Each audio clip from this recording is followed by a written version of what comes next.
So if we have improper shoe wear and we have flexibility or mobility deficits in the hip, as well as strength deficits in the hip, what can actually happen is the knee will go and start to sit like this, okay?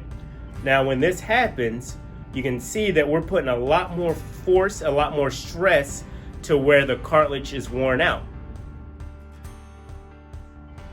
So some of the most common injuries or concerns that I hear is pain in the front of the knee, or pain on the outside of the knee, or bone on bone.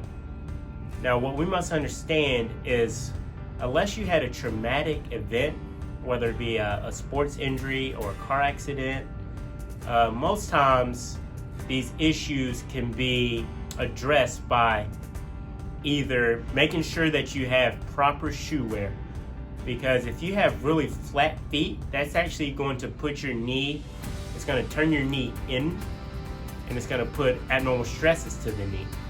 And I can speak to this on a personal level, because when I used to work in the hospital, I used to have pain right in the inside of my knee, and I have really flat feet. So it's when I got the right fitting shoe, they gave me arch support as well as an orthopedic, I almost immediately took that knee pain out of the inside of my knee. Secondly, a lot of the muscles that stabilize the knee actually originate from the hip. So you have muscles in the front of the hip, in the inside of the hip, the outside of the hip, and the back of the hip. And they go and surround the knee to help to stabilize it. And an example that I can show you of this is individuals that come in telling me that they have bone on bone, and they believe that's where their pain is coming from. Now, when we talk bone on bone, if I'm going to use these dumbbells here as an example, so this will be the thigh bone, this will be the shin bone. So the bones sit like this, and then at the ends of both bones, you have what we call cartilage. And what that cartilage does is helps to distribute forces and give some cushion to the bones in layman's terms. So what happens when we get bone on bone is some of that cartilage starts to wear out. So you can see here, the dumbbell's yellow. It has a covering on it. But on the other side, you can see the covering is missing. So we'll call this where the cartilage is worn down and bone on bone. So if this is my shin bone, this is my thigh bone, my knee is supposed to sit like this. And we'll call, just for these purposes, this side will be the inside, this side will be the outside of the knee.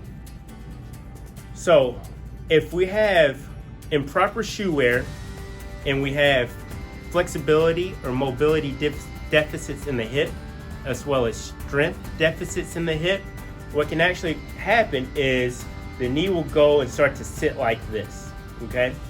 Now, when this happens, you can see that we're putting a lot more force, a lot more stress to where the cartilage is worn out.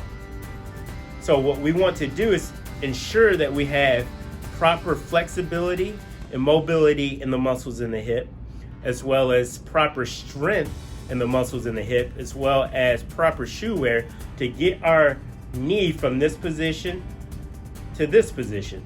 And as we do this, what we secondarily do is take the stress off of where the cartilage is worn out and put the stress that's more dispersed throughout the knee. Now, by improving the flexibility, mobility, strength, and proper shoe wear, this will not give you the cartilage back, but as I showed with these dumbbells, it will distribute those forces from where the